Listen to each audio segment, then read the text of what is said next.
Preparando el programa de esta noche, no he podido dejar de recordar una de las primeras escenas de la serie norteamericana Abducidos, en la que el piloto de un caza es perseguido y posteriormente salvado por unas extrañas bolas de luz que rodean su avión.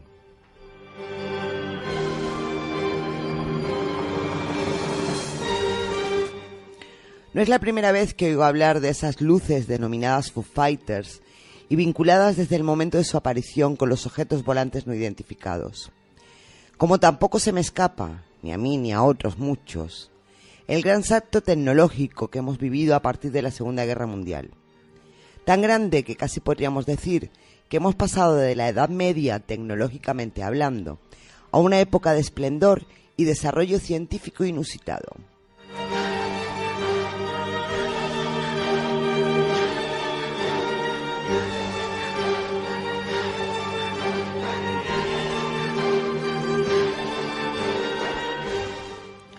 Asimismo, no podemos obviar tampoco el que poco después de acabar esa cruenta y lamentable guerra, comenzase lo que podríamos llamar la edad de oro de la ufología.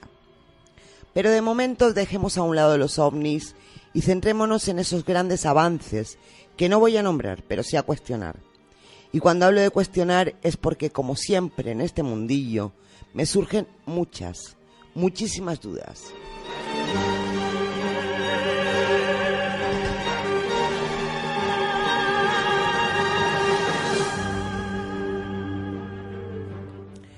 No niego que los científicos del Tercer Reich fueran lo mejor de lo mejor, al margen de contar con medios impensables, aunque en muchas ocasiones tremendamente cuestionables, que otros colegas en otros lugares del mundo no tenían. Pero como iremos viendo a lo largo del programa, algunos de sus inventos, mejoras y modificaciones están rodeados de una aura un tanto misteriosa o cuando menos sospechosa.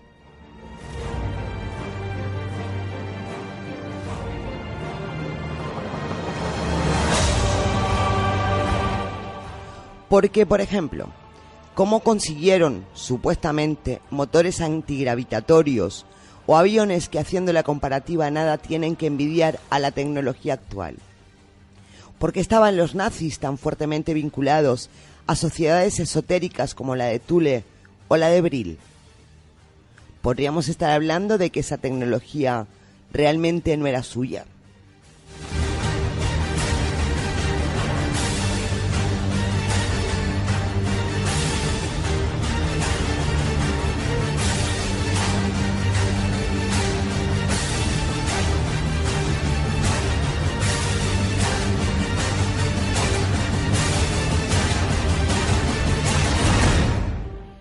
¿Contaron primero los alemanes y posteriormente los aliados con algún tipo de ayuda exterior? ¿O simplemente hablamos de una época dorada de avances científicos o tecnológicos? ¿Serían realmente naves procedentes de otros planetas lo que a partir de 1947 comenzaron a verse en los cielos? ¿O se trataba de simples pruebas de proyectos que aún hoy muchos de ellos están clasificados como alto secreto?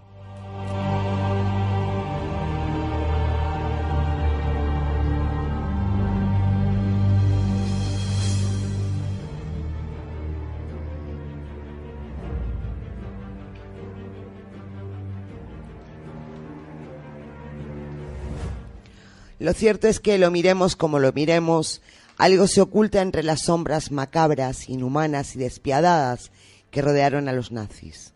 Quizás la gran conspiración, las mentiras y la ocultación provengan en gran parte desde ese triste, oscuro y tenebroso conflicto al que llamamos Segunda Guerra Mundial.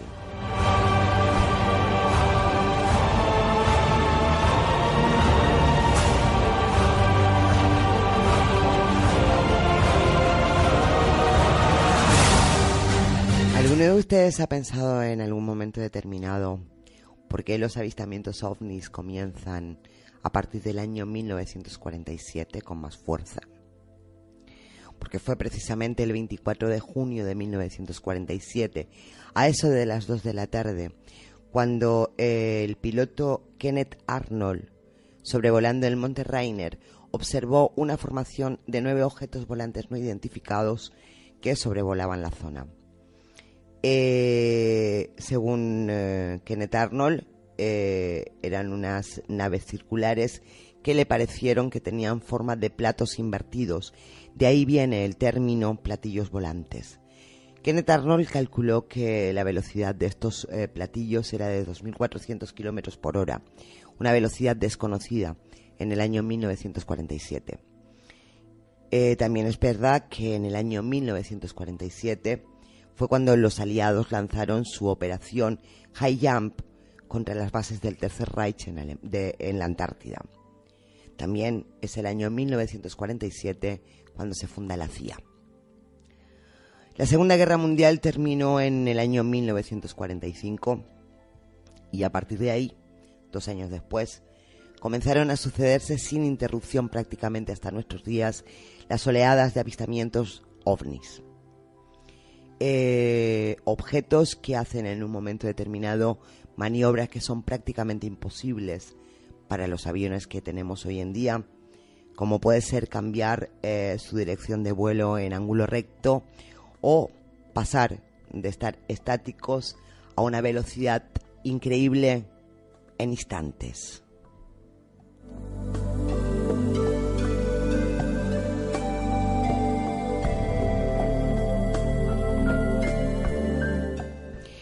Bueno, y de todo esto es de lo que vamos a hablar esta noche, no solamente de objetos volantes no identificados, sino por qué, a raíz de la Segunda Guerra Mundial, qué ocurre durante la Segunda Guerra Mundial, qué ocurre durante el régimen nazi con la tecnología, por qué ese salto abismal, por qué esa gran tecnología nacida de no se sabe dónde y de repente.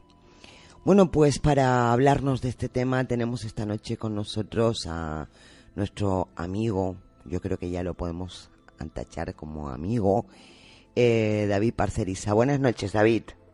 Hola, buenas noches. Bueno, David, primero que nada te presento para toda la audiencia. David Parcerisa es astrólogo, es investigador, es escritor. Yo no sé qué más quieres añadir tú ahí, David, lo que tú quieras decir sobre ti. Bueno, un curioso universal. Un curioso universal. Un curioso, muy bien, me parece perfecto. David, yo estaba hablando precisamente de que es muy curioso cómo a partir de la Segunda Guerra Mundial cambia totalmente la tecnología. Sí. Cómo se produce ese gran salto, ese terrible salto que, si nos fijamos bien, es para llenarte de asombro realmente, porque ¿de dónde nace todo esto de repente? ¿Por qué todo esto de repente? Bueno, sí. Porque muy probablemente desde otros planos, desde luego pues quizás desde otros universos paralelos, alguien introdujo una serie de instrucciones o conocimientos completamente desconocidos en esa época para que evidentemente se abriesen portales y se construyera un tipo de tecnología que hiciese posible pues casi desplazarse hacia otros planetas y realizar proezas aeronáuticas increíbles. El caso es que todo esto, para mí, emerge cuando a principios del siglo XX se produce una gran eclosión de sociedades secretas en Alemania, que desde luego yo creo que si utilizamos el sentido común no tiene ningún sentido. ¿Cómo es posible que de golpe y porrazo haya tanta gente de clase alta, de clase media, pues que lógicamente empiezan a interesarse, empiezan a recibir comunicados de entidades de todo tipo. Y sobre todo se forman las dos sociedades más vinculadas con el nazismo y en especial con las SS, que fue la sociedad Thule, la sociedad Brill. Lo que pasa es que la sociedad Thule, digamos que era un poco más, era un poco el brazo ejecutor y el cerebro realmente estaba en la sociedad Brill, formada por unas chicas muy curiosas, unas chicas jóvenes, que parece ser que canalizaban mensajes de seres de Aldebarán, la constelación de Tauro. Sí. Entonces, el tema está en que la principal líder de este grupo, de estas llamadas las damas esotéricas, que eran María, Traut, Sigrun, Gudrun y Heik. La líder de estas jóvenes era María Orsich. María Orsich, que inicialmente pues era una chica normal y corriente, repito, aparentemente, enseñaba ballet, impartía clases de idiomas, hasta que un día, creo que fue en el año 1917, concretamente el 10 de febrero del año 17, entró en trance esta joven. Entró en trance y empezó a recibir mensajes codificados pues en lenguaje sumerio, o sea, cuneiforme. Tardaron un montón de años en traducir toda la cantidad de mensajes que venían, incluso pues una serie de planos para construir naves, aeronaves, prototipos, pero muy avanzados, o sea, con una física pues que podríamos llamar como de antigravedad. Sí. Naves antigravitatorias. Entonces, claro, esta joven, pues su padre estaba muy preocupado, no sabían lo que le pasaba, me imagino que se les debió de pasar por la cabeza también que a lo mejor estaba sufriendo algún tipo de posesión, y tuvieron contacto, el padre concretamente de María Orsich tuvo contacto con un físico alemán llamado Wilfried Otto Schumann. Este señor, Otto Schumann, ya tenía muchos conocimientos de alta física, estaba muy interesado en todo lo que estaba relacionado con crear pues una avanzadilla tecnológica en el terreno militar, en el campo balístico y en concreto en el tema aeronáutico. Entonces empezó se le pusieron los dientes largos cuando vio que esta joven realmente estaba bajo trance y estaba recibiendo canalizaciones de estos supuestos seres de Aldebarán, constelación de Tauro. El caso es que al ir traduciendo estos mensajes, que iban, ya digo, en lenguaje sumerio, cuneiforme, empezaron a ver que ahí había funcionalidades técnicas perfectamente aplicables, o sea, se podía hacer. Y entonces empezaron ya a fabricar diferentes prototipos, conjuntamente con la colaboración de estas otras 4 chicas que he comentado antes, ¿no? Traut, Sigrun, Gudrun y Heik. Estas llamadas damas esotéricas eran muy peculiares. La gente se sorprendía bastante ante su presencia porque llevaban unas melenas larguísimas que les llegaban hasta los pies. Anda. Y la gente les decía, bueno, pero ¿y esto a qué se debe, no? Y les decían que el cabello cumplía como una especie de función de captación, que el cabello tenía una funcionalidad para captar. Y favorecía, evidentemente, la mediumnidad, porque eso es lo que eran ellas, mediums. Sí. Entonces, estas jóvenes empezaron a colaborar activamente con los nazis a través de la sociedad Brill, y creo que fue en el año 22 empezaron ya a fabricar diferentes modelos, ¿no? Quizás el más conocido sea el llamado Jaunebu. Hubo, hasta donde yo sé, 4 modelos básicos. Ellos, ya digo, ha habido, por ejemplo, la Brill 7, sí. Brill 7 Jace, también uno que se sale un poco de estos prototipos, porque casi todos estos prototipos que te voy a decir ahora son platillos volantes tradicionales. Pero el Horten 229, parece como una especie de boomerang. Tiene como 2 alas, pero son unas alas que están desplegadas en la misma dirección, y parece como un boomerang. Sí, una especie de ala delta. Sí, exactamente, muy parecido. El nombre, la terminología Horten, viene de un ingeniero nazi, el doctor Reimar Horten, que fue su diseñador. Entonces, hay muchísimos modelos, el Brill 7, el Klusenstoff, el RFZ3, el Thule Machine, y quizás uno de los más interesantes es el Jessens Flux Machine.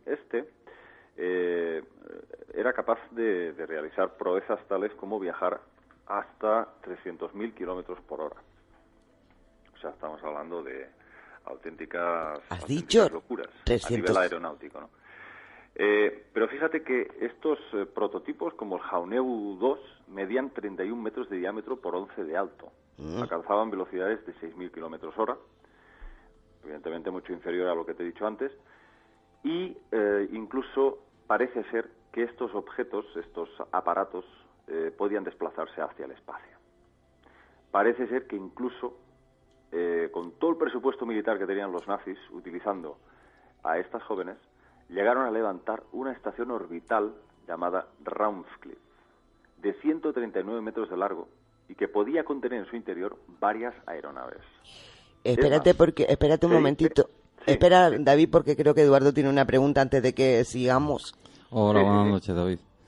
Hola, buenas noches, Eduardo. Vamos a ver, es que iba a dejarlo para el final, pero estoy viendo que tal como va esto, al final casi ni va a cuadrar. Entonces prefiero hacerte la pregunta ahora. Sí, según has empezado, has dicho que, alguien desde universos paralelos decidió en un momento determinado ponerse en comunicación con quien fuera. Que en este caso, y en este caso ahí surge mi duda. Vamos a ver, las personas que estén detrás de esto, o los entes, los seres que estén detrás de esto, desde luego, hombre, yo creo que podían haber elegido un poco mejor, ¿no? ¿Por qué? Hombre, se fueron precisamente a Alemania. Sí, claro, tiene toda la lógica del mundo. Pues eso es lo que te quiero preguntar. Vale, pero para responderte esta pregunta tendríamos que retroceder muchos años en el tiempo y tendría que explicarte que todo esto está relacionado con los antiguos dioses sumerios Anunnaki. Ah, ya.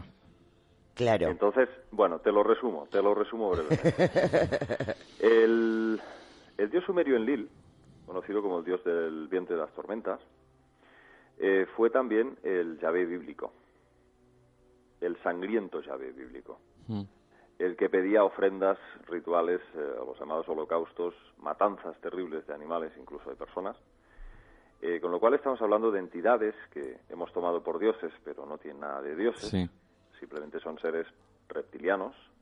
Sé que suena muy fuerte decir eso, pero hay una investigación detrás, hay gente muy seria estudiando el tema y tenemos casi todas las evidencias ya sobre la mesa para realmente asegurar, sin ningún género de duda, de que estamos hablando de reptiles humanoides de gran estatura y de un psiquismo tremendo para manipular a la mente del ser humano. Entonces, estos seres, como digo, pues concretamente lo que les interesaba era crear como una especie de estirpe genética a través de líneas monárquicas, que contuvieran un gen predominante de ellos, un gen Anunnaki, un gen reptiliano.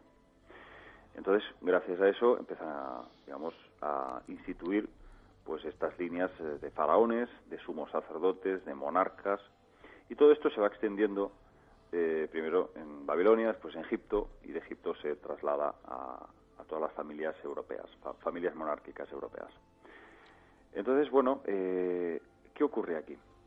En el principio, cuando crean a los Lulú, a los también llamados cabezas negras, y esto te lo resumo brevemente, el ser humano es un producto genético de estas entidades, no ha habido ningún tipo de evolución, como se ha intentado hacernos creer durante tanto tiempo a través de las teorías darwinistas que no se sostienen ni por un hilo, en donde incluso a nivel genético sabemos perfectamente que ha habido un ensamblaje, un corte y un ensamblaje concretamente de 2 cromosomas, el 2 y el 3.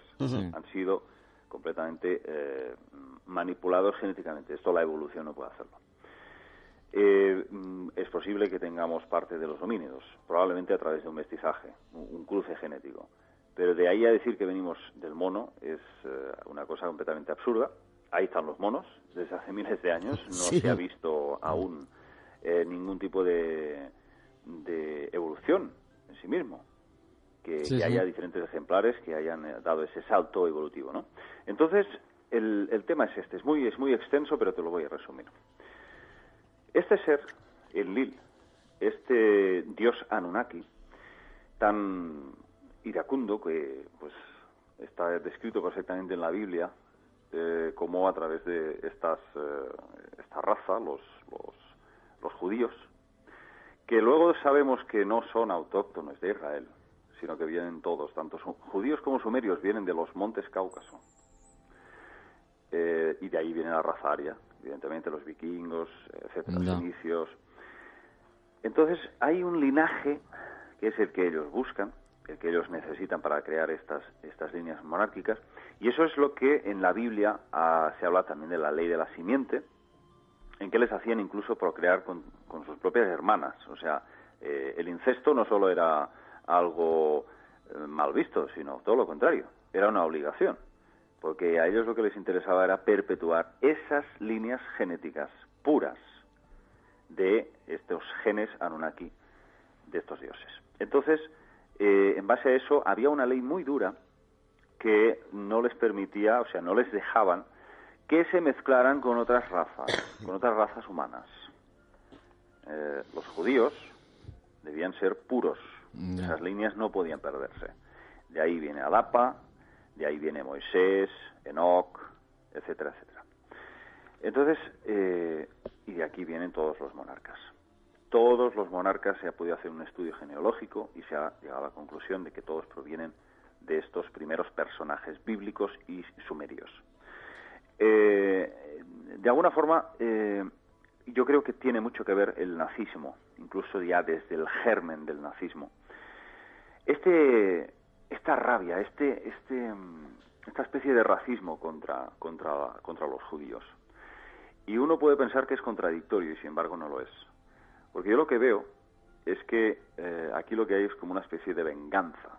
Estas entidades no solamente son malignas, sino que son muy vengativas.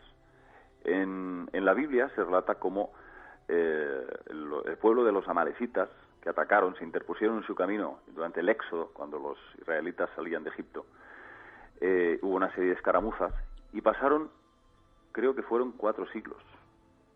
Y Yahvé aún se acordaba de que se habían interpuesto en su camino, y pidió la exterminación total y definitiva de un pueblo, y se cargaron efectivamente a los amalecitas, no dejando ni siquiera a mujeres ni niños. Yeah. Entonces vas viendo este tipo de actuaciones de estas entidades, de estos dioses, y uno se da cuenta de que Hitler no era más que otro Mesías bíblico. No hay ninguna diferencia entre Hitler y Moisés o cualquiera de estos personajes bíblicos. Son mediums, son canales, pero también son seres que están poseídos, absolutamente. Entonces Hitler fue uno más de estos títeres humanos, que probablemente también contenía algún tipo de gen que fue más fácil, más susceptible de poder ser manipulada su voluntad, su mente, para hacer lo que hizo. Aquello fue casi un apocalipsis, ¿no? Entonces, se cebó contra los judíos, evidentemente, porque eso era como una forma de venganza. Encontrando Enlil Yahvé, yo lo llamo así, encontrando, como digo, ciertas líneas genéticas más puras en la raza aria, en la raza, digamos, en las razas germánicas. Y eso es lo que ocurrió, no es más que eso, simplemente pues una forma de intentar establecer un tercer Reich de terror y de controlar el planeta a través de una raza superior, que pudiese devorar al resto que no interesa. ¿Cuáles son las razas que no interesan? Pues la raza negra, las razas aborígenes, las razas indígenas, que son las que custodian los grandes secretos de la Tierra, es decir, son los guardianes de la Tierra, los que tienen todas las claves chamánicas para liberar al ser humano de estos reptilianos. Entonces, ahí está el tema. A partir de aquí, no sé cómo lo veis. No, vamos a ver, está respondida la pregunta que te ha hecho Eduardo sobre por qué Alemania. Me ha encantado la contestación, lo que siento es haberte sacado de la exposición que estabas dando. ¿Cómo? Que me ha encantado la explicación que has dado, además lo he entendido perfectamente. Lo que siento es haberte sacado de la exposición del hilo que estabas llevando. Sí, bien, estos seres están aquí, no por todo el tema de los minerales que tanto hablaba Fecharías y Chin en las crónicas de la Tierra, que hablaba de que los Anunnaki habían venido en busca de oro, etcétera. No, para nada. Ellos están aquí por nosotros. Lo que les interesa es el sustrato energético que nosotros les podemos proporcionar bajo ciertos estados alterados de conciencia. Yeah. Es, digamos, el alimento del sufrimiento, de la agonía y del dolor. El cerebro humano genera potentísimas ondas, de muchos tipos, Pero sí sabemos concretamente que bajo ciertos estados de angustia, pues desde luego esas vibraciones pues se vuelven muy inestables, se vuelven más densas. Si estamos hablando de seres que vibran en vibraciones mucho más densas, lo más lógico es que se alimenten del dolor, no de altas cotas de amor. Ya. Entonces ahí está uno de estos temas, ¿no? Yo hace muy poquito estuve en Cuarto Milenio y lo estuve comentando. Fue de las pocas veces que se ha dicho en televisión. Y sin embargo, bueno, yo me atreví a decirlo. Sé que me expongo a que me tomen por loco, pero realmente no son pocos los que ya han tratado esto, como Salvador Freixedo, etcétera, etcétera. Sí, entonces, efectivamente. Es un tema que hay que empezar a darse cuenta, a tomar conciencia de que nosotros somos los que les damos sustento a estos seres a través de nuestra ignorancia y de nuestro sufrimiento. Efectivamente, David. Entonces, claro, dicen, ¿no? ¿Cuándo vamos a liberarnos del yugo de estos dioses? Hombre, pues cuando dejemos de ser un alimento. Entonces se van a alargar a otro sitio. Cuando ya no tengan que comer, evidentemente. Claro, por supuesto. Ajá. Cuando se acaben las provisiones. Ajá. Entonces ellos han creado una granja humana, que es uno de los títulos de Freixedo. De Freixedo, exactamente. Sí. Entonces, pues ahí está muy bien sintetizado en esta obra, ¿no? Y es que realmente es así. Ellos han centralizado, pues a través de guerras, a través de divisiones, políticas, a través de divisiones de pueblos y de culturas, de enfrentamientos como si fuésemos fichas de un ajedrez, pero de un ajedrez cósmico. Sí, totalmente. A un nivel, pero vamos, brutal. Y ellos tienen formas de canalizar esas energías a través de puntos clave de la Tierra, a través de lo que llamamos las líneas telúricas o líneas ley, que es donde convergen todas estas energías terráqueas. Esto favorece, digamos, que este alimento energético que nosotros emanamos sea conducido hacia planos que desconocemos, pero que sí sabemos que están relacionados con estas líneas de la Tierra. Y de ahí vienen todos los templos, todas las pirámides, siempre construidas en zonas especiales, específicas. Y de ahí viene todo el legado de los templarios, todo el conocimiento hermético que procede del templo de Salomón. Y que por mucho que lo nieguen, muchos masones, que dicen que no. A ver, sí, o sea, de ahí viene todo el conocimiento antiguo. Y de ahí viene, pues, todos estos conceptos incluso de radiestesia, de la detección de estas zonas donde se construyen templos sagrados. Y ahí es donde la matan. Ahí es donde la matan. Porque ahí es donde se está centralizando todo esto, a través del sufrimiento humano. Entonces, ¿qué hicieron los nazis? Pues matar, experimentar. Y si tenéis ocasión de ver los experimentos que hizo el antropólogo y médico Joseph Mengele, sí, pues bueno, en los campos de concentración, pues de Dachau, por ejemplo, es uno de los sitios donde estuvo, pues bueno, ahí podréis ver, pues hervir a niños pequeños en una olla gigante, hervirlos vivos, coser, crear siameses artificiales, cosiéndolos. Todo esto sin anestesia, por supuesto. Incluso llegar a coger personas y hacerles la autopsia vivos. Entonces, bueno, en el campo de concentración de Dachau, ahí hubo una especie de fiebre en la que estos sádicos, estos psicópatas, en complicidad con este cabroncete, el doctor Joseph Mengele, llegaban a incluso pues a sodomizar los cadáveres, qué fuerte, estamos por hablando favor. de cosas muy, muy graves. Sí. Es decir, estamos hablando de cosas que van más allá de la locura humana. Sí, mayormente. Y uno se pregunta, ¿qué finalidad tienen estos experimentos?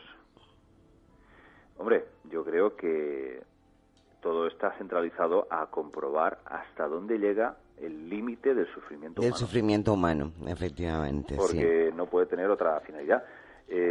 Joseph Mengele le decía a Hitler que buena parte de estos experimentos pues eran importantes para aumentar la natalidad de la raza aria a través de gemelos. De tener, pues, de engendrar más gemelos, ¿no? Y eso es lo que más le interesaba a Mengele, el tema de los gemelos. Pero en realidad lo que buscaban aquí, el fondo, el pozo, el resultado final fue siempre el mismo. Mutilar y causar un dolor que no podemos ni siquiera imaginar. Ya me diréis vosotros qué sentido tiene pues coger a un grupo de 10 personas, tumbarlas en el suelo desnudas y quemar plástico y echarles el plástico derretido hirviendo encima de la piel hasta que mueren de agonía. Madre de Dios bendito. Madre de Dios bendito, sí. Sí, la verdad que porque sí. Porque esto es algo de verdad que Eso le pone a uno los pelos de punta. Sufrimiento por sufrimiento y dolor por dolor. Por supuesto, pero hay que decirlo. Ya. Hay que decirlo. Ya. Todo esto, para mí, ya digo, ahora ya pues ha llegado a un punto que, bueno, que ya me he acostumbrado, pero cuando uno analiza estos documentos tan atroces, pues la verdad es bastante duro, ¿eh? Sí, mayormente. David, tenemos que hacer una pequeña pausa para publicidad y si te parece, cuando volvemos de esta pausa, retomamos más que nada el tema de la tecnología, el tema de tecnología nazi. Habías empezado a contarnos lo de las damas esotéricas y seguimos por ahí en cuanto volvamos de publicidad. ¿Te parece? Ok. Bueno, pues volvemos aquí a Luces y Sombras y seguimos charlando con nuestro invitado de esta noche, David Parcerisa, con el que intentamos dilucidar de dónde salió toda esa tecnología, de dónde vino ese gran salto tecnológico que se produjo a raíz de la Segunda Guerra Mundial. David, ¿sigues ahí, me imagino? Sí, aquí estoy. Bueno, nos habías hablado de estas damas esotéricas y de cómo parece ser que entidades pudieron ponerse en contacto con ellas para trasladarle una serie de instrucciones, por decirlo así, tecnológicas, que después poco a poco se fueron convirtiendo en una realidad. Vamos a ver, por ejemplo, yo recuerdo que se hablaba mucho, también vinculado sobre todo con el tema de esa o vinculado con la unión que había o la afinidad que había entre los nazis y esas sociedades esotéricas, el tema de los motores de implosión en lugar de los motores de explosión, por ejemplo, porque ellos consideraban que de alguna manera que la creación divina es siempre constructiva, con lo cual no podían ser motores de explosión, sino tenían que ser motores de implosión. Campos electromagnéticos giratorios. Ah. A través de electroimanes. Eran algo así como dos placas giratorias dotadas de electroimanes. Entonces generaban estos campos electromagnéticos giratorios. Y parece ser que uno de estos aparatos, como te he dicho antes, el Flugmaschine, que significa máquina de vuelo del otro mundo, a través de la sociedad Tull-Libril, en 1922 empezaron ya a hacer vuelos con esta máquina. Y fíjate, Asunción, lo que pasó, que estuvo 55 minutos volando este aparato a 300.000 kilómetros por hora. Y en presencia del doctor Otto Schumann y María Orsic, cuando la nave descendió, después de 55 minutos volando a esta velocidad, se dieron cuenta de que el fuselaje del aparato estaba desgastado como si hubiese envejecido 100 años. Entonces fue cuando el doctor se quedó estupefacto y le pidió explicaciones a María Orsic, y ella le dijo que estos objetos, estas naves, eran capaces de desplazarse, algo así como crear brechas en el espacio y tiempo y traspasar más allá de lo que serían agujeros de gusano.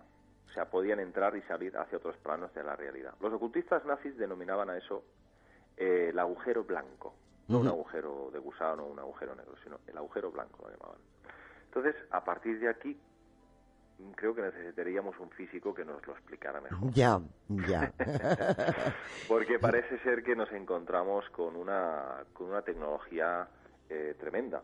Yo el hecho en sí de que estos mensajes se hayan recibido en lenguaje sumerio, pues ya me da que sospechar bastante de cuáles eran estas entidades. Sí, yo creo que eran las mismas, son las mismas. O son las mismas de siempre, sí.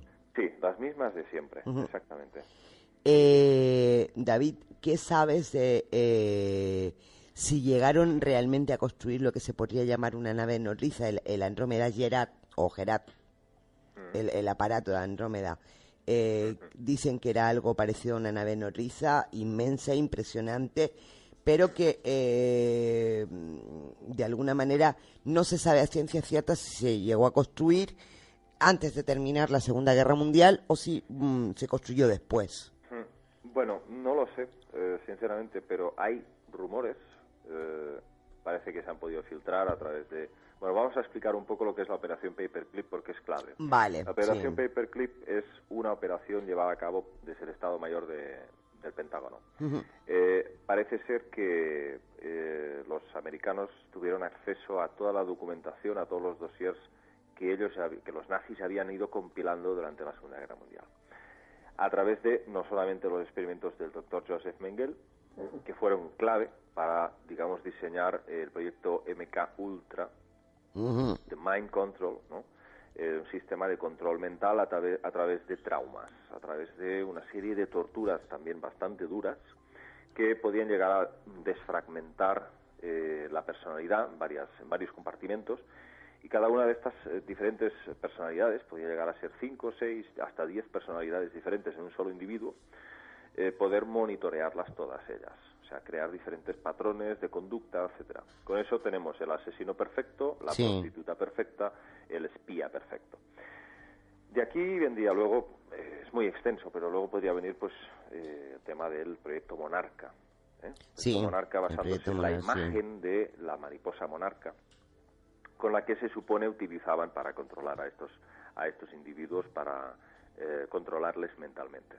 Entonces, los americanos, como digo, desde el Estado Mayor del Pentágono, tuvieron acceso a esta documentación y también, por supuesto, a estos prototipos secretos. Ya. Y ahí es cuando, necesitando a los ingenieros que habían participado en estos proyectos, decidieron reclutarles. O más que reclutarles, se los llevaron, pero vamos, encadenados, pero a directamente. Sí. Directamente. Esto fue la operación Paperclip, una operación encubierta en la que llegaron incluso a hacer una rueda de prensa en Estados Unidos presentando a todos estos científicos, y los presentaron como un grupo selecto de sabios alemanes. Lo que no dijeron es que la mayor parte de ellos, incluyendo a un comandante de las SS y fantástico físico llamado Werner von Braun, eran todos nazis y de las SS.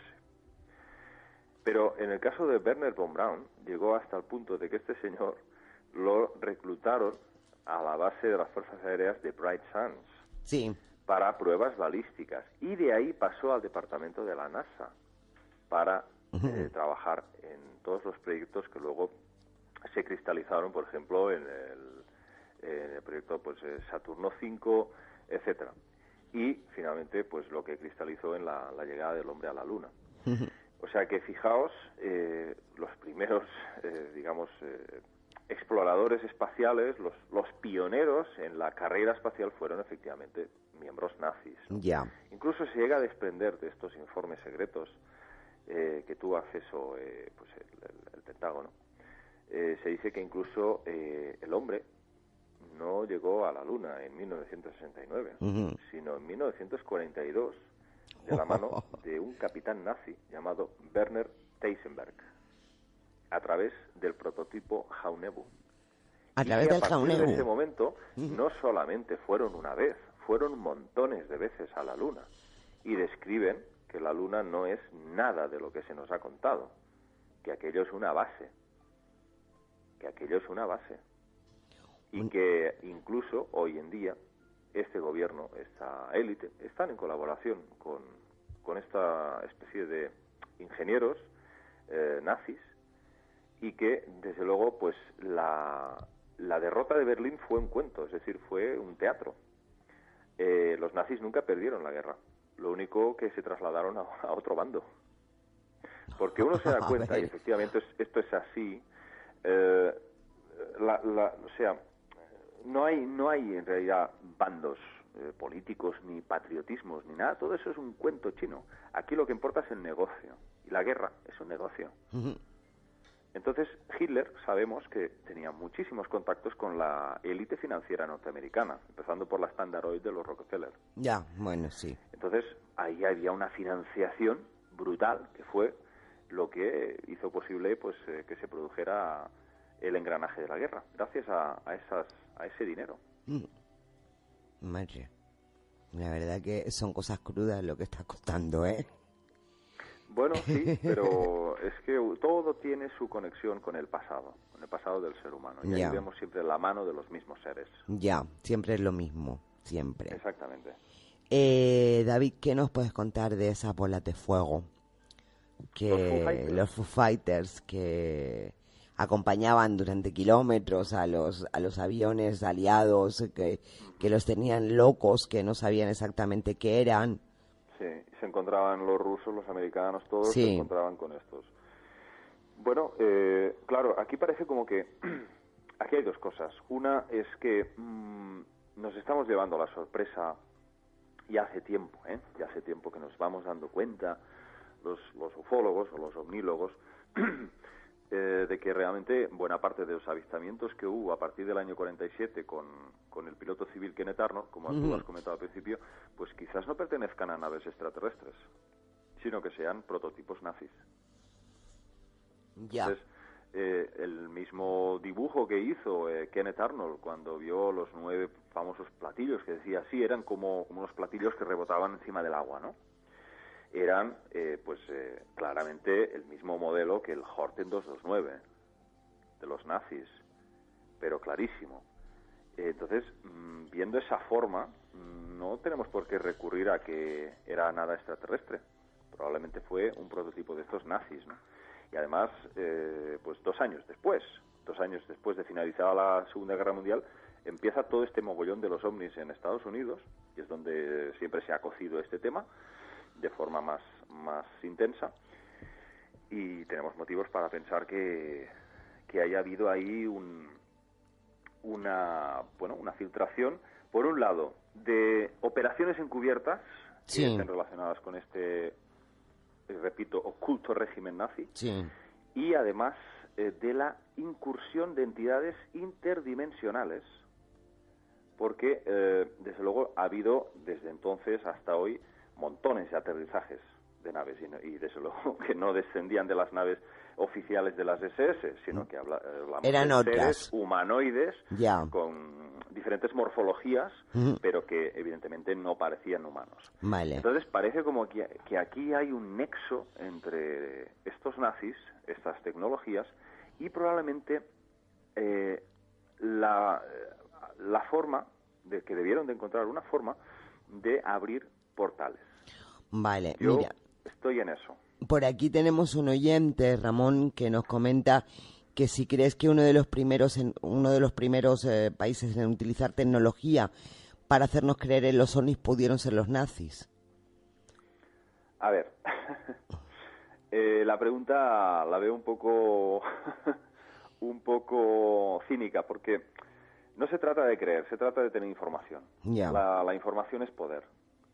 Si tienes información, tienes poder. No se trata de fe. El tema OVNI es un tema ya muy amanido, ya muy investigado. No se trata de creer o no creer. Se trata de estudiarlo, analizarlo, y uno se da cuenta de que estos seres siempre han estado aquí. Simplemente que los nazis tuvieron acceso a una serie de contactos y que con estos contactos se favorecieron estas tecnologías. Y luego podemos hablar de Roswell, podemos hablar de los muchos estrellamientos de ovnis en territorio americano, que parece que el gobierno que tiene en su poder más de 100 naves. Sí, eso se dice últimamente, sí. Lo que pasa que yo no estoy seguro de, desde luego, tragarme la versión de que estos ovnis realmente se hayan estrellado por mal funcionamiento en sus naves. Sí. Yo creo que todo esto forma parte de una gran planificación, o sea, ha sido todo calculado para que esas naves fuesen derribadas adrede y cayeran en las redes del gobierno americano. ¿Por qué? Hombre, pues porque lógicamente siempre han caído en zonas pues muy próximas a grandes instalaciones militares, como es en Roswell, en Arizona, Nuevo México, todas estas zonas desérticas, áridas, pero siempre con el nexo de estar muy cerca de estas bases. Entonces, yo creo que ahí hay un interés muy manifiesto en que se haya, todo el proceso de la tecnología inversa, de aprovechar esa tecnología supuestamente alienígena para crear prototipos en base a un original, ha sido todo preparado.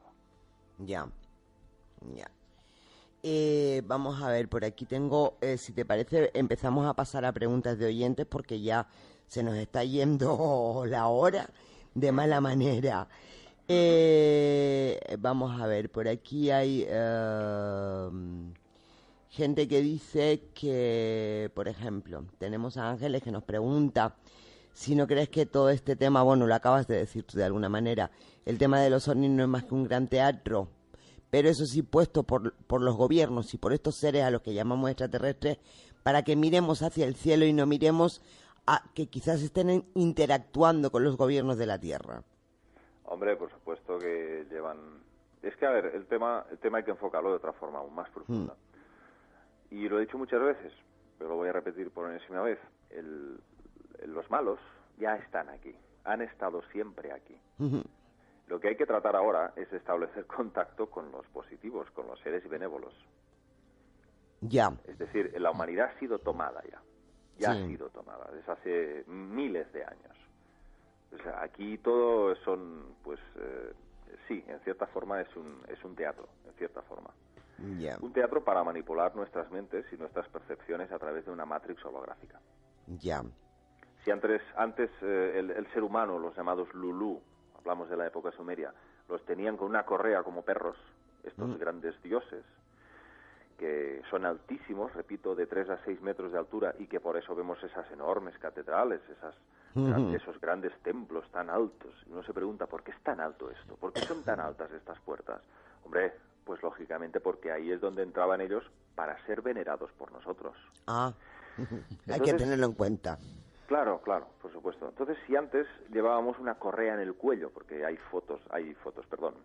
diferentes grabados, diferentes representaciones, donde nos vemos como si fuésemos animales y nos trataban como a tales, hoy en día simplemente se ha modificado a nivel de esclavitud mediática, es decir, a través de la televisión, esta caja tonta, y a través de diferentes medios de comunicación absolutamente controlados y comprados por estos seres.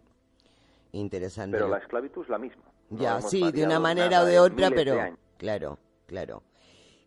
Otra pregunta que tengo yo para ti, David. Si Alemania disponía de toda esa tecnología, supuestamente, sí. ¿Por qué no ganó la guerra? ¿Por qué no ganó la guerra? Porque no tenía necesidad de hacerlo, en mi opinión. Es más fácil engañar a la gente haciendo creer que hay dos bandos, cuando en realidad es siempre el mismo. Lo que contabas antes, ¿no? Sí, exactamente. Sí, que nos hicieron... no hace falta ganar nada porque ya lo tienen ganado. Es decir, y además creerse que Hitler se pegó un tiro, eso es el colmo ya de la ingenuidad, porque ese hombre no tenía ningún motivo para suicidarse. Hitler tenía, como he dicho antes, unos contactos, tenía una gran diplomacia con estas élites financieras americanas, ¿no? Entonces tenía una flota submarina a sus órdenes. El almirante Karl Donitz lo dijo muchas veces, que la CIA, antes era la OSS, la Oficina de Servicios Estratégicos, que dio lugar luego a la CIA, pero ya lo estaban siempre interrogando, a ver dónde estaba Hitler, tal, y él, lógicamente, se le escapó en más de una ocasión de que tenían una base en la Antártida. Oye, estamos hablando de algo muy serio, es decir, estamos hablando de soporte logístico a nivel tremendo, que no tenían ni americanos ni rusos probablemente en aquel momento, de vehículos aéreos, y hablamos de flotas de submarinos. Estamos hablando de todas las posibilidades para huir. ¿Cómo se va a estar Hitler ahí, en ese búnker en Berlín, esperando a que vengan los rusos a machacarle? Ya, claro. Bueno, por ejemplo, esto viene a colación de otra pregunta que nos hace otro oyente, Camilo Colín, que dice que nos puedes contar sobre esa famosa campana extraña que tenían los nazis. Sí, sí, no recuerdo ahora qué año fue, creo que fue en los 50 que cayó un objeto en forma de campana en Kecksburg. Sí. Y ahí había unas extrañas inscripciones nazis, ¿no? Y es lo mismo que aparece en estos documentos, esa forma de campana, ¿no? Que tenía, aquello despedía una energía que bueno, que te echaba para atrás. Se hablaba de que podía ser una especie de máquina de teleportación. Probablemente, porque es que ellos ya alcanzaban un nivel, imagínate, desde los años 20 hasta finales de la guerra, que no pudieron hacer a nivel de prototipos. Probablemente llegaron a fabricar cientos de prototipos y abrieron portales hacia otros mundos. Y esto, aunque parezca estúpido, hay películas que reflejan buena parte de lo que buscaban los nazis. No sé si conocéis una película muy, muy divertida, que se llama Hellboy. Sí. Hellboy, su autor, se basa en buena parte en las historias de Howard Philip Lovecraft, famoso novelista Sí. y creador del Necronomicon, famoso libro de invocación de demonios, ¿no? Entonces, ahí hay, yo creo, bastantes visos de realidad dentro de estas historias fantásticas. Y es precisamente la capacidad que probablemente tuvieron los nazis de abrir estos portales.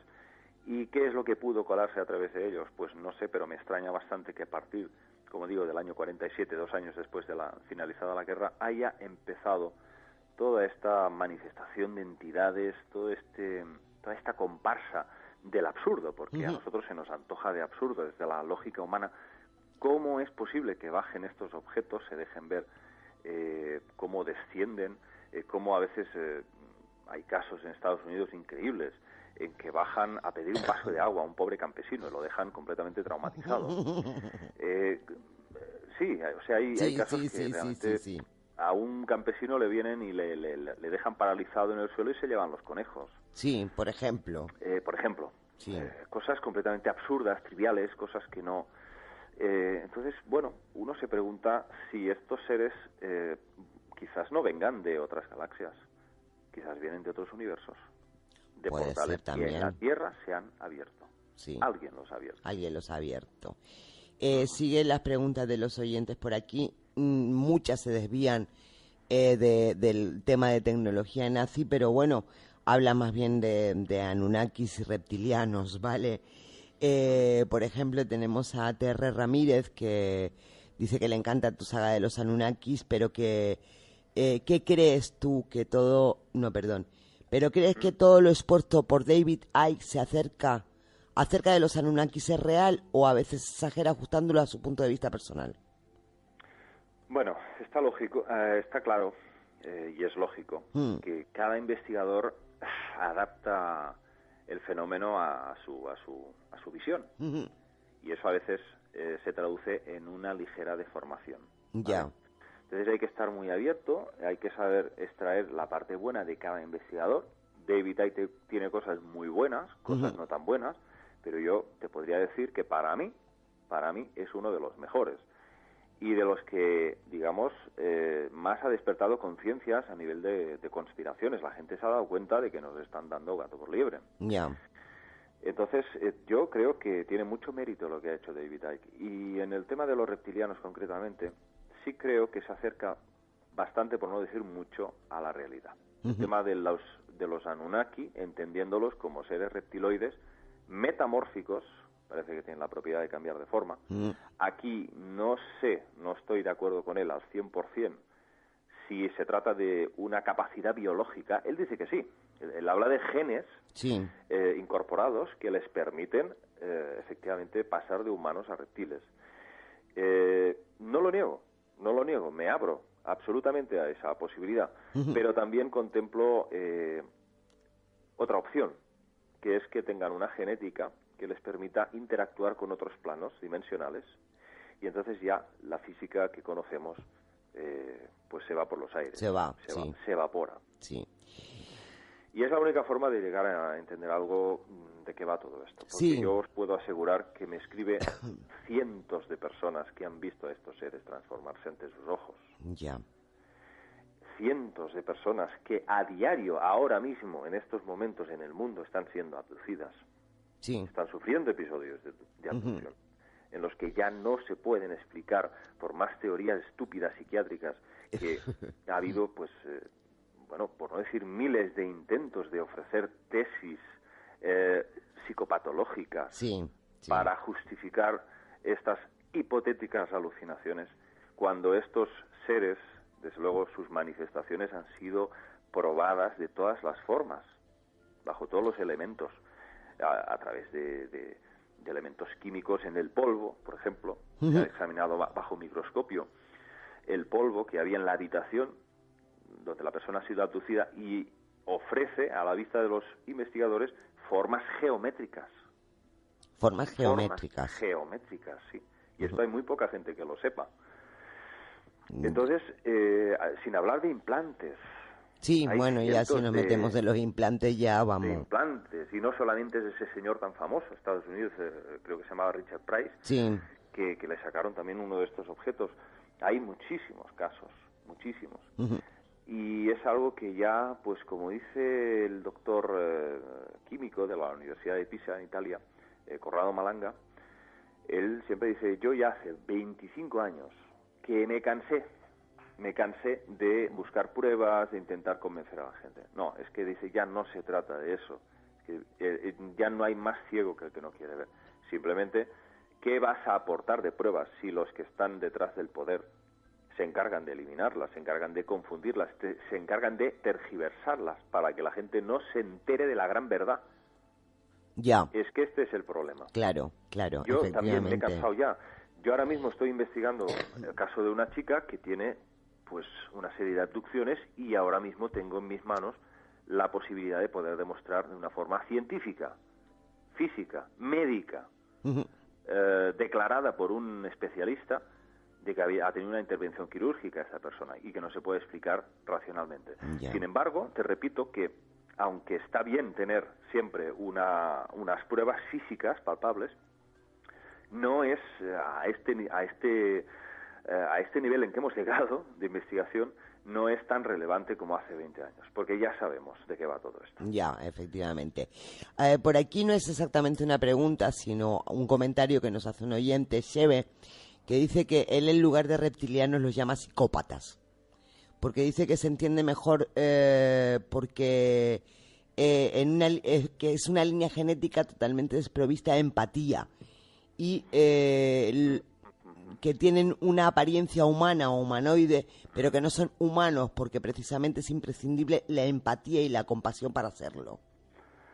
Estoy bastante de acuerdo con este comentario, pero hay que también tener en cuenta que no todos estos seres son negativos, ¿eh? Ya. Es decir, la gente se le va un poco la olla, ¿eh? Hay que hablar así de claro. Sí. ¿Tú serías capaz de sentenciar a toda una raza? No, Una raza evidentemente. entera. Es de suponer que entre todos siempre habrá alguno que se distinga por otras cosas. Exactamente.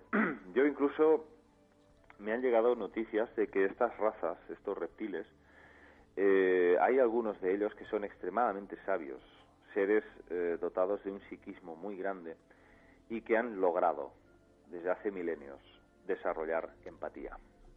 O sea que esto de que los reptilianos son malos, malísimos, por decirlo de alguna forma, yo creo que es un poco exagerado. La mayor parte de ellos está claro que sí, claro que sí, pero en la historia ya observamos trazas de sabotear este plan de aprovechamiento, este plan de esclavitud. Ha habido muchos intentos por parte de los mismos reptiles de liberar a la raza humana. Evidentemente estoy hablando de este dios sumerio llamado Enki. Y muchos otros. Ya. Por aquí nos llega otra pregunta por parte de Ana Honrubia, que dice que ¿qué te parece a ti la hipótesis de que Secharia Sichie es masón y que tradujo las tablillas según las directrices del Vaticano? Es una pregunta que hace. Bueno, ahora mismo no me extrañaría nada. De que hubiese podido haber una influencia externa al propio Sitchin para fabular la interpretación. Pasa que la gente parece que le cuesta un poco entender las cosas y hay que volver otra vez a repetirlas, ¿no? Pero bueno, lo voy a hacer. Mira, el tema Anunnaki, mucha gente se cree que como yo me he retractado en cuanto a Sitchin, se piensan que el tema Anunnaki ha perdido credibilidad. Y es al revés. Es muchísimo más, verosímil, hay mucha más verosimilitud en los textos sumerios traducidos por otros lingüistas, como Kramer. Yo pongo Kramer siempre a la cabeza porque es realmente uno de los que mejor y con más coherencia tradujo estos textos. Entonces uno se da cuenta de que es incluso más extraordinaria la historia original que la que nos contó Sitchin. Ya. Porque Sitchin tenía una noción de la física muy lineal, muy pobre.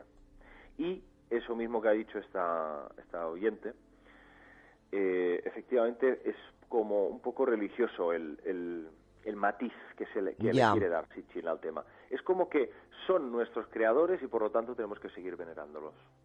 Ya. Y esto, desde luego, no es así. No es así, efectivamente. Aparte, yo ya dije desde el primer día, yo hice la saga Anunnaki basada en las teorías de Sitchin, creyendo buena parte. Yo, sí, admito que creyendo buena parte de lo que él decía, pero efectivamente me he retractado porque he visto detalles, aunque siempre mantuve desde el principio que eran reptilianos. Ya, Cuidado, ya. Yo nunca dije que creyera que lo que decía Sitchin, de que eran humanos y tal. Luego ya empecé a poner en duda el tema con todo lo de Nibiru. Y a partir de Nibiru fui descubriendo otros elementos que no encajaban, hasta que finalmente tuve que rendirme a la evidencia de que efectivamente Sitchin pudo ser un elemento desintoxicador. Que si era masón, que si era Illuminati, eso yo no puedo asegurarlo al 100%, no tengo aún una prueba fehaciente, pero no me extrañaría nada, Ya. Por aquí nos pregunta también otra oyente, Paloma, ¿qué opinas de Alberto Canosa? Porque cuando hablaste hace un momento del tema de los gigantes y las catedrales, parece que es una tesis de las que defiende él. Alberto Canosa está haciendo un trabajo increíble porque este señor está sacando temas que, la verdad, nadie ha sacado. Es decir, está siendo bastante, iba a decir original, pero quizás no sea la palabra, ¿no? Quizás ha sido pionero, esta sería la palabra, pionero en la forma de, digamos, fijarse en aspectos de nuestra historia que otros no han atinado, ¿no? Ahora bien, me parece un poco exagerado algunas de las cosas que dice. Hombre, pues sí, un poquito, ¿no? Porque él habla de gigantes que cobran vida. Gigantes que cobran vida, ¿no?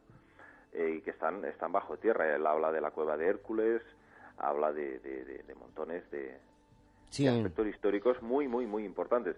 Yo lo respeto, aunque pueda no estar de acuerdo al 100% con él, pero me parece que es un señor que ha abierto un poco la caja de Pandora, pero en el sentido positivo. Es decir, ahora hay mucha gente que está centrando su atención en estos aspectos interesantes, ¿no?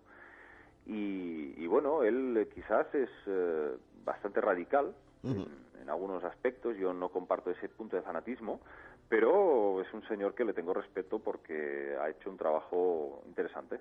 Ya.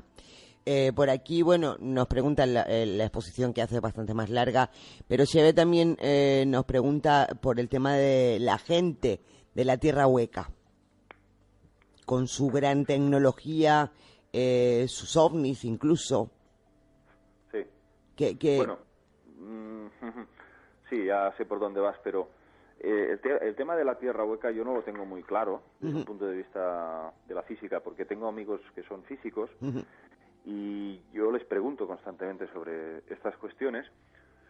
Entonces, bueno, ellos me dicen que, lógicamente, pues la Tierra tiene un movimiento de una órbita, ¿no?, de traslación, y entonces, pues hay un magma interno, hay un hierro fundido que va girando, y eso es lo que hace que la Tierra es lo que es, ¿no? Y tenga sus ciclos, ¿no? Pero, claro, es bastante difícil pensar que puede haber un sol interno que pueda llegar a dar vida a varias, porque se habla de varias civilizaciones intraterrenas.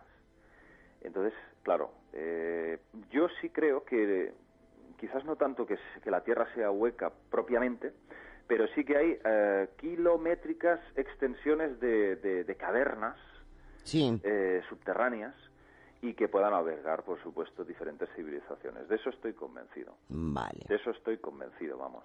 y sobre todo nada más hay que ir a la colina de Fort Moore, debajo de Los Ángeles, Hollywood, en donde en el año 33 el ingeniero de minas Warren Schaffel hizo descender una sonda bajo petición de los propios, la tribu de los Hopi, Sí. que le hablaban de que había una civilización reptiliana que habitaba ahí debajo, y encontraron vestigios, efectivamente, encontraron unas planchas doradas con diferentes inscripciones y estatuas de una civilización reptil. O sea que es que, vamos, luego la Reserva Federal pues canceló todo el proyecto y acabó como acaba siempre, Ya. en manos de... En manos de los de siempre. Sí, por supuesto. Bueno, David, se nos quedan muchísimas preguntas en el tintero, muchísimas, porque los oyentes, la verdad que han enviado bastantes preguntas, pero no nos queda mucho tiempo. También nos hemos desviado mucho de lo que pensábamos hablar, aunque todo está vinculado de alguna manera, pero bueno, nos hemos ceñido también un poco... Hemos dado cuatro pinceladas. Claro, y nos hemos ceñido mucho sobre todo a lo que los oyentes tenían interés en preguntarte. Pero ahora el que tiene interés en hacerte 2 o 3 preguntas rápidas es Eduardo. Entonces, te lo paso a él para que él te comente. Sí, bueno, últimamente hemos hecho iba a decir una tournée, no es exactamente así, porque una tournée es que tú te desplaces y aquí os recibimos por teléfono, porque como solemos decir en algunas ocasiones, estamos en el culo del mundo. Además nos separa una cantidad inmensa de agua entre medias. Un gran charco, sí. Sí. Entonces, bueno, sobre todo, últimamente, a todos los que vamos a tener el gusto de conoceros personalmente en septiembre, en la Jornada de la Conspiración y el Misterio, que habéis estado pasando en las últimas semanas por el programa, les he hecho al final del programa. La misma pregunta. No la misma, o sea, yo ahora mismo tengo 3, espero sacar la cuarta, según tú vayas hablando. Sí, son más o menos con los mismos matices, pero dependiendo de lo que he estado oyendo, pues a uno le hago una pregunta y a otro otra. Hay 2 en concreto que se la hago siempre a todos. Tú me contestas y si no quieres contestarme no me contestas. Seguro que te contesto. Seguro que te contesto. Vamos a ver. No olvides que soy Géminis. Ya. Dime. Vamos a ver. Por, digamos, haber enfocado tu vida a defender determinadas verdades, entre comillas, o sea, tus verdades, o sea, las que tú intentas transmitir a todos los demás, porque tú te las crees. ¿Has dejado amigos por el camino? ¿O gente que tú pensabas que eran amigos y que te han demostrado que no lo son? Pues, bueno, lo que me ha pasado no ha sido exactamente eso, sino que los que hubiesen podido ser amigos ya no se acercaron. Ya. Ya. Más bien... Te mantuvieron Más en la bien distancia eso. directamente. Sí, pero tengo que decir que el paso de los años ha derribado los muros de la ignorancia y hoy en día cada vez hay más gente abierta, o como mínimo más respetuosa. Yo siempre hablo del respeto, ¿no? Porque creo que es la base de todo, la clave de todo para entendernos. Yo tengo muchos amigos que son absolutamente escépticos en estas cuestiones y a veces se ríen o cuestionan constantemente cualquiera de estas temáticas, pero no me molesta. Lo que me molesta es la falta de respeto. No. Eso sí me jode. No. Siguiente. ¿Te han amenazado alguna vez? ¿O alguna vez te han dicho, por ejemplo, te voy a hacer una entrevista pero no podemos tocar este tema? ¿O no se te ocurre hablar de esto? No, en principio no. Solo alguna vez, y no voy a decir nombres, No te se me ha pregunto podido nombres. decir, cuidado David, mejor no hables de reptilianos. Bien. Sí, eso es cierto. Vale. En honor a la verdad lo tengo que decir. Pero no voy a decir nombres ahora, pero sí hay algunas personas que me han advertido de que en ciertos programas mejor no hablar de esto. Yo he dicho, bueno, yo hablaré si quiero, No me digas nada. Porque yo soy, yo digo lo que pienso, no me Ya. gusta que nadie me Ya. encarcele a nivel Ya. mental. Ya. Otra. Lo mejor y lo peor que o sea, el mejor recuerdo y el peor que tienes. Dentro de esto. Dentro de este tema y en las Dentro de este experiencias, en mundo. las vivencias que has tenido relacionadas con todo esto. Bueno, Pues el Empezamos peor con lo recuerdo peor, quizás sea la incomprensión, porque yo he nacido, lo he dicho muchas veces, en un pueblecito pequeño, y bueno, simplemente ver en las miradas de las personas una forma de prejuicio y decir, bueno, este tío está francamente zumbado, ¿eh? Y eso, pues, la verdad, duele. hace daño. Hace daño sobre todo cuando eres joven, luego ya con la edad pues vas asumiendo, ¿no? Ya. Y la parte más positiva pues es lo contrario, que mucha gente se está abriendo cada vez más y eso creo que es motivo de celebración. Vale, y te hago la última. Esta, además, aquí sí te doy la pista, esta se la he hecho a todos. Si viniera mañana una nave, aterriza Sí. una nave, tú vives Sí. en un pueblo, pues en tu pueblo, en la puerta. ¿Mm? Y además tú contrastas, tú compruebas que efectivamente, o sea, no son humanos, sino son gente que viene de fuera. Sí. Y te dicen que te van a llevar. Vale, tú puedes optar por decir, pues no me quiero ir, vale, pero es que si te vienes con nosotros te damos la posibilidad de concederte un deseo que tú vas a dejar como legado a la humanidad. ¿Qué harías? Y si decidieras irte, ¿cuál sería el legado o el deseo que tú dejarías cumplido? Bueno, vaya tela, macho, os lo juráis, Está muy bien pergeñado esto, Sí, sí. Bueno, pues mira, te respondo rápidamente. Si yo supiera al 100% de que esta gente es de fiar, me voy ahora mismo. Vale. Me voy ahora mismo con ellos. Pero desgraciadamente, como yo soy una persona que cuestiono todo constantemente y no me creo nada a la primera, pues creo que como mínimo tendríamos que pasar un tiempo hablándolo. Hablándolo en plan... Tendría que haber una negociación ahí, ¿no? Sí, y creo que les haría yo a ellos un psicoanálisis. Una especie de psicoanálisis casi detectivesco, policíaco. Les haría tantas preguntas que me mandarían a la porra y me dirían, macho, pues vamos a buscar otro porque tú eres un pesado. Entonces, bueno, si realmente fuesen así de buenos y me permitieran este deseo, te respondo que dejar un legado pues sería simplemente que las personas descubran a su ser interno, que es su mejor maestro y su mejor guía, que no deben seguir a nadie. Pueden escuchar, pueden aprender de muchos personajes, pero que no idolatren, que no vean a ciertas figuras como modelos a seguir. Sí. La luz, la chispa que llevan dentro es ese modelo que deben de seguir cada uno de ustedes. Okay. Interesante lo que dices. Pues David, creo que hasta aquí porque se nos ha agotado por completo el tiempo del programa. Así es que no me queda sino de verdad darte las gracias por este rato que nos has hecho compartir contigo, que nos has dejado compartir contigo. Ha sido un placer. Muchísimas gracias de verdad, David. Bueno, y pues nos vemos en septiembre. Y nos vemos en septiembre. Por supuesto que sí, nos damos un abrazo. Un abrazo bien cósmico. fuerte. Pues nada, David, muchísimas gracias y buenas noches, de verdad. Buenas noches. Hasta Gracias, luego. Hasta luego. Nos Hasta vemos. luego.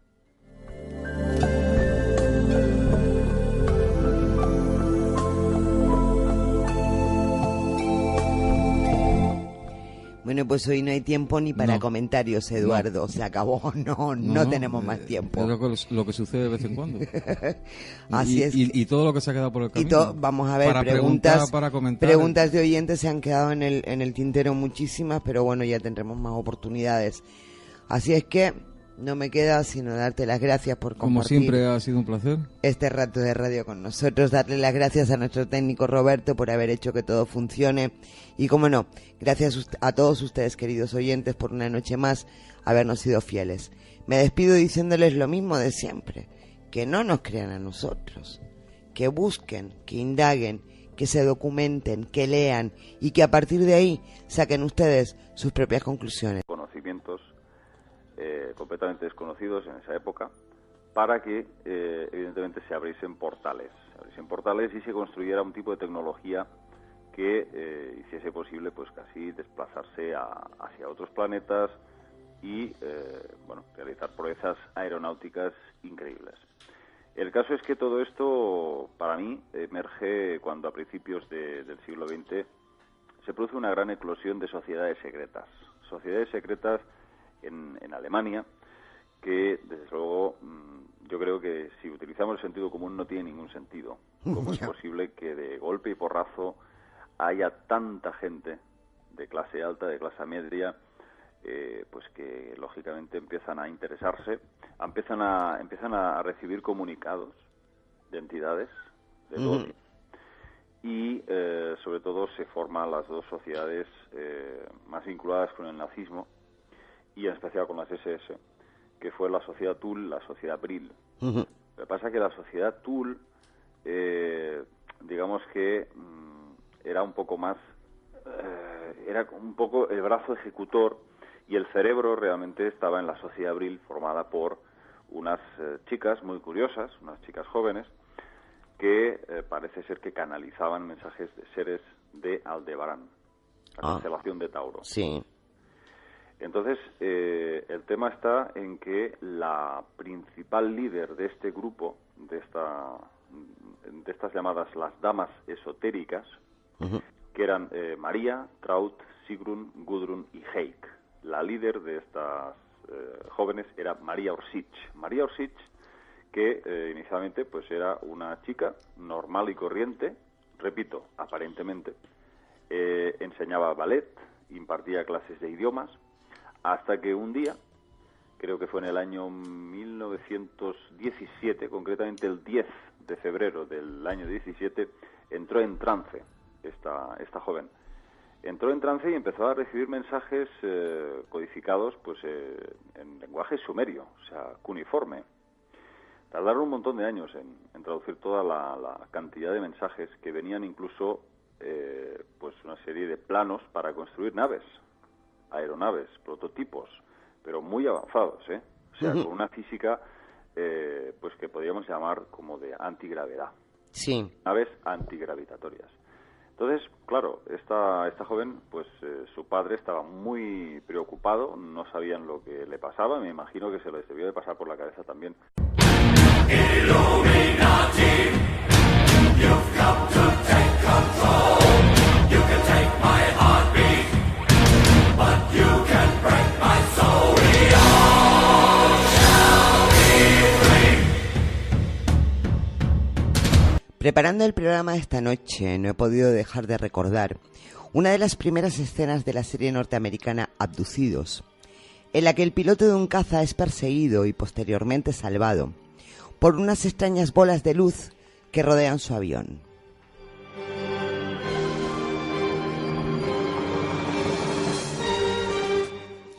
No es la primera vez que oigo hablar de esas luces denominadas Foo Fighters y vinculadas desde el momento de su aparición con los objetos volantes no identificados. Como tampoco se me escapa, ni a mí ni a otros muchos, el gran salto tecnológico que hemos vivido a partir de la Segunda Guerra Mundial. Tan grande que casi podríamos decir que hemos pasado de la Edad Media, tecnológicamente hablando, a una época de esplendor y desarrollo científico inusitado.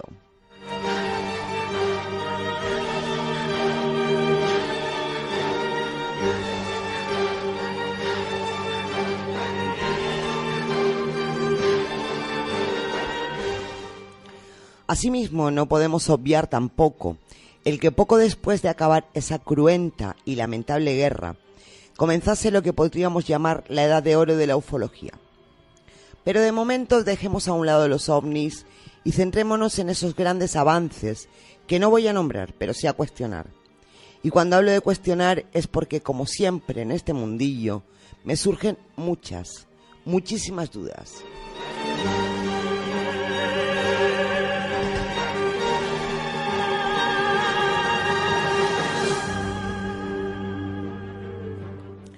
No niego que los científicos del Tercer Reich fueran lo mejor de lo mejor, al margen de contar con medios impensables, aunque en muchas ocasiones tremendamente cuestionables, que otros colegas en otros lugares del mundo no tenían.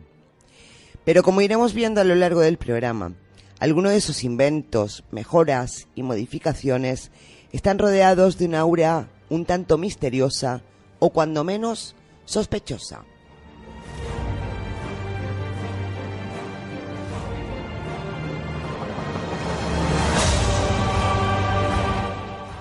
Porque, por ejemplo, ¿cómo consiguieron, supuestamente, motores antigravitatorios o aviones que, haciendo la comparativa, nada tienen que envidiar a la tecnología actual. El platillo era de 2.400 kilómetros por hora, una velocidad desconocida en el año 1947.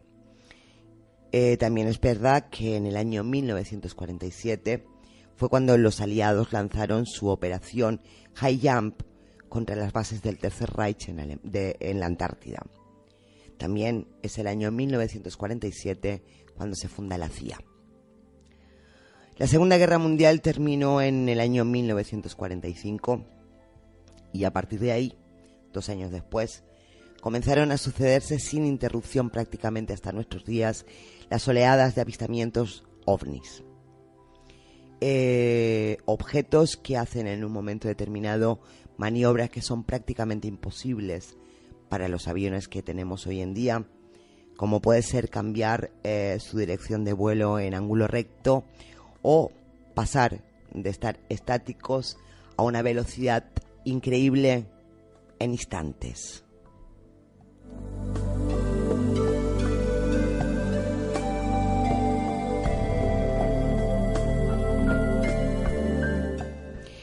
Bueno, y de todo esto es de lo que vamos a hablar esta noche, no solamente de objetos volantes no identificados, sino por qué, a raíz de la Segunda Guerra Mundial, qué ocurre durante la Segunda Guerra Mundial, qué ocurre durante el régimen nazi con la tecnología, por qué ese salto abismal, por qué esa gran tecnología nacida de no se sabe dónde y de repente.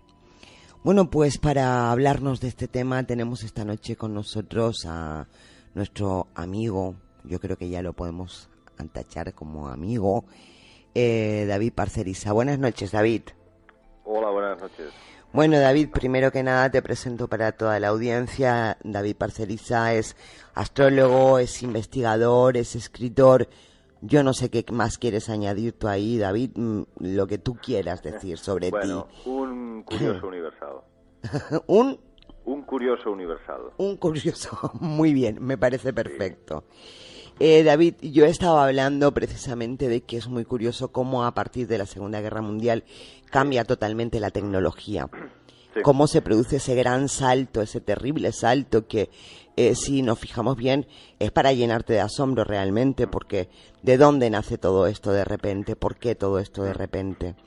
Bueno, sí. Porque muy probablemente desde otros planos, desde luego, pues quizás desde otros universos paralelos, alguien introdujo una serie de instrucciones. Vale. Porque estaban los nazis tan fuertemente vinculados a sociedades esotéricas como la de Thule o la de Brill. Podríamos estar hablando de que esa tecnología realmente no era suya.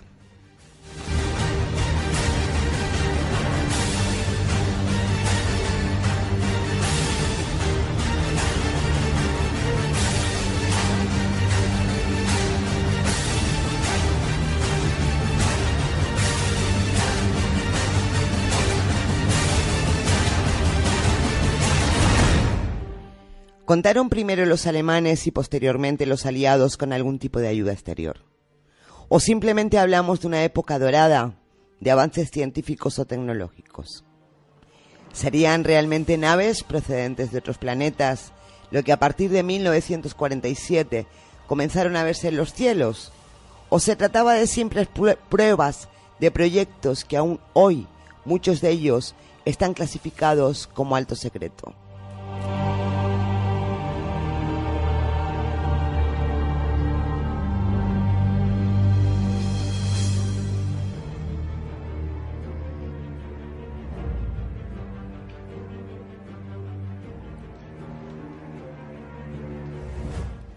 Lo cierto es que lo miremos como lo miremos, algo se oculta entre las sombras macabras, inhumanas y despiadadas que rodearon a los nazis.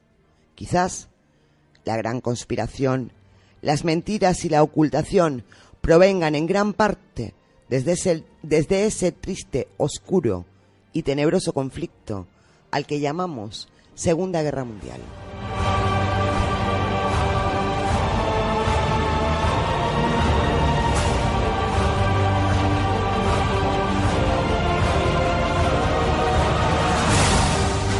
¿Alguno de ustedes ha pensado en algún momento determinado ¿Por qué los avistamientos ovnis comienzan a partir del año 1947 con más fuerza? Porque fue precisamente el 24 de junio de 1947, a eso de las 2 de la tarde, cuando el piloto Kenneth Arnold, sobrevolando el monte Rainier, observó una formación de 9 objetos volantes no identificados que sobrevolaban la zona. Según Kenneth Arnold, eran unas naves circulares que le parecieron que tenían forma de platos invertidos. De ahí viene el término platillos volantes. Kenneth Arnold calculó que la velocidad de estos... que a lo mejor estaba sufriendo algún tipo de posesión, y tuvieron contacto, el padre concretamente de Maria Orsic, tuvo contacto con un físico alemán llamado Wilfried Otto Schumann.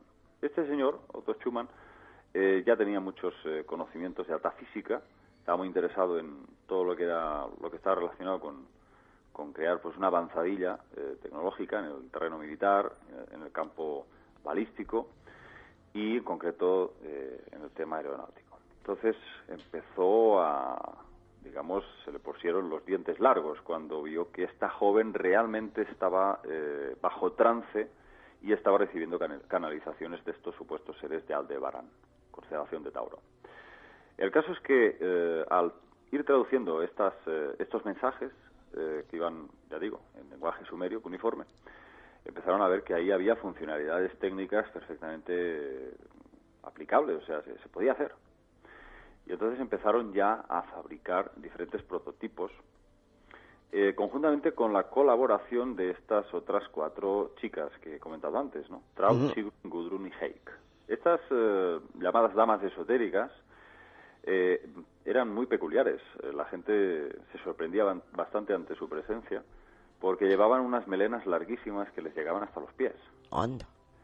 Y la gente les decía, bueno, pero ¿y esto a qué se debe, no? Y les decían que el cabello cumplía como una especie de función de captación, ¿eh?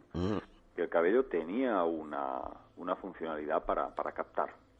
Y favorecía, evidentemente, la mediumnidad, porque eso es lo que eran ellas, mediums. Sí. Entonces, estas jóvenes empezaron a colaborar activamente con los nazis, a través de la sociedad Brill, y creo que fue en el año 2022, empezaron ya a fabricar diferentes modelos, ¿no? Quizás el más conocido sea el llamado Jaunebu. Hubo, hasta donde yo sé, 4 modelos básicos.